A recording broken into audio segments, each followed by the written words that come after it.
Hello, my name's Shaun Dellenty. I'm a school leader, I'm a writer, and I'm a long-term advocate for LGBT plus inclusive schools. Back in the 1980s, I was a gay teenager, experiencing homophobic bullying whilst at school myself.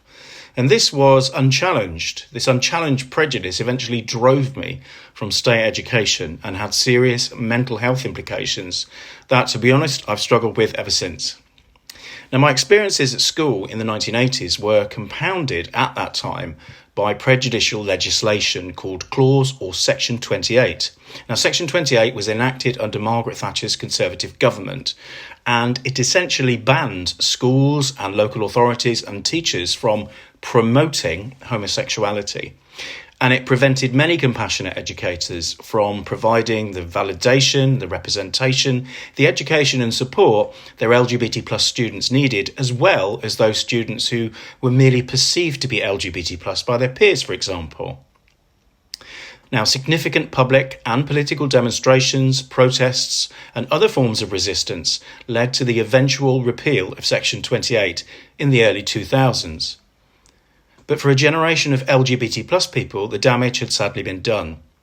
This damage occurred at such a formative time in people's lives that it would often result in internalised feelings of shame, trauma, and social rejection that in some cases still manifests.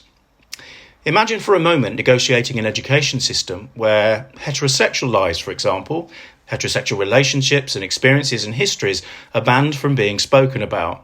It sounds absurd, quite rightly, but this is exactly what LGBT plus people experienced under Section 28. Now, 15 years of advocacy for inclusive schools all too often brings me into contact with families and individuals who lost loved ones as a direct result of their experiences under Section 28. I've also learned of individuals who contracted HIV and died of AIDS as a result of a lack of relevant LGBT plus inclusive sex and relationships education. Even as recently as 2020, during COVID, I was made aware of several gay men in my friendship group who sadly took their own lives, citing ongoing mental health issues relating directly back to negative experiences at school in the 1980s under Section 28. Now, please let me be very clear. The intention is never to promote or recruit people to become LGBT+. I don't know how you do that anyway, this mythical lifestyle choice. The natural diversity of humanity happily seems to create LGBT plus people all on its own. It needs no recruitment or grooming process. LGBT plus inclusive school. Reading books, assemblies, policies, lessons and curricula are intended only to educate and inform as to the simple fact that LGBT plus human beings exist in our schools, in our families, in our workplaces, in our societies, even our churches. And they can make a significant contribution to all aspects of life and work on planet Earth if they are free to do so. So no promotion and certainly no indoctrination. But yes, education and information about natural human diversity, as well as kindness, understanding, tolerance, acceptance, and basic human rights, delivered, of course, in an age-appropriate manner. In the primary sector, this simply means learning that LGBT plus people exist in our families, in our schools, in our communities, and in our history. As a class teacher, as a school leader, and as an improving schools consultant working in the UK education system since 1996, I am able to inform you, as a fact, whether some people like it or not, that countless LGBT plus young people, parents and carers, education professionals are currently working in UK schools. I think this is a wonderful thing, and they deserve equality and representation, whatever their age. But they also deserve relevant role models from an early age.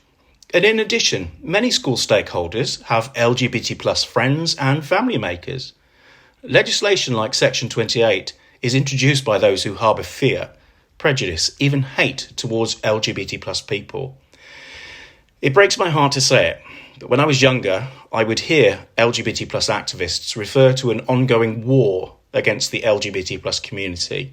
Naively, I didn't want to believe that people could show such hate towards a child or an adult simply for being LGBT plus. Yet 15 years of advocacy, sadly, in the UK and overseas, and especially since 2016 onwards, have shown me that this is the case. I now truly believe that the LGBT plus community is and always has been defending itself against attack. And that's even prior to the despicable trend of so-called culture wars.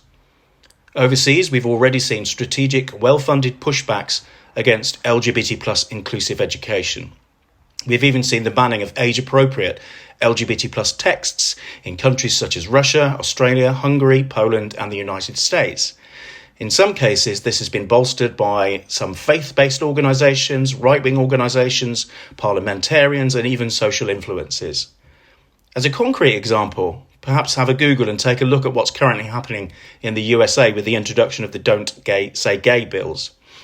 And now here in the UK, as a result of a well-supported online petition, the removal of LGBT plus content from relationships education will later this year be debated in the Houses of Parliament.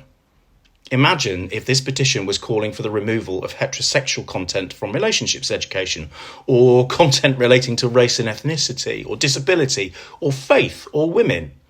These are all protected characteristics currently within the UK Equality Act. And yet, despite this, there are forces right now attempting to rob future generations of LGBT plus people and their friends and their family members the basic right to be represented as their authentic selves whilst they're at school.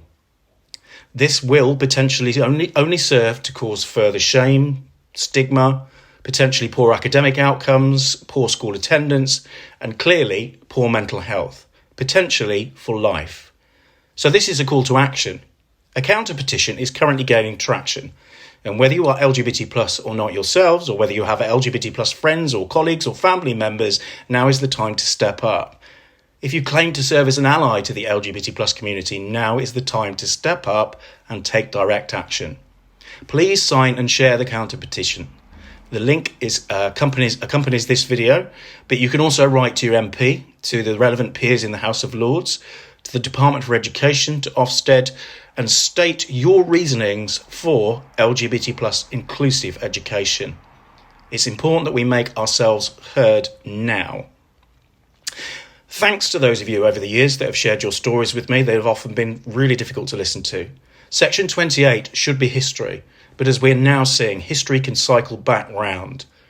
To learn more, you might like to read the book Outrageous, the story of Section 28, and Britain's Battle for LGBT plus education by Paul Baker, and my own Bloomsbury book, Celebrating Difference, a whole school approach to LGBT plus inclusion, has more detail about the impact of Section 28, as well as relevant research as to the need for LGBT plus inclusive education in primary and secondary schools. Use your voice today. Tomorrow might be too late. Let's take a stand for kindness. Let's make our voices heard. Be passionate, be evidence-led, stay strong, stay hopeful. We will not return to the dark days of Section 28. Thanks for your time. Be kind, be safe, be proud, be you. I'm Shaun Dellenty, at Shaun Dellenty on Twitter. Thanks for your time.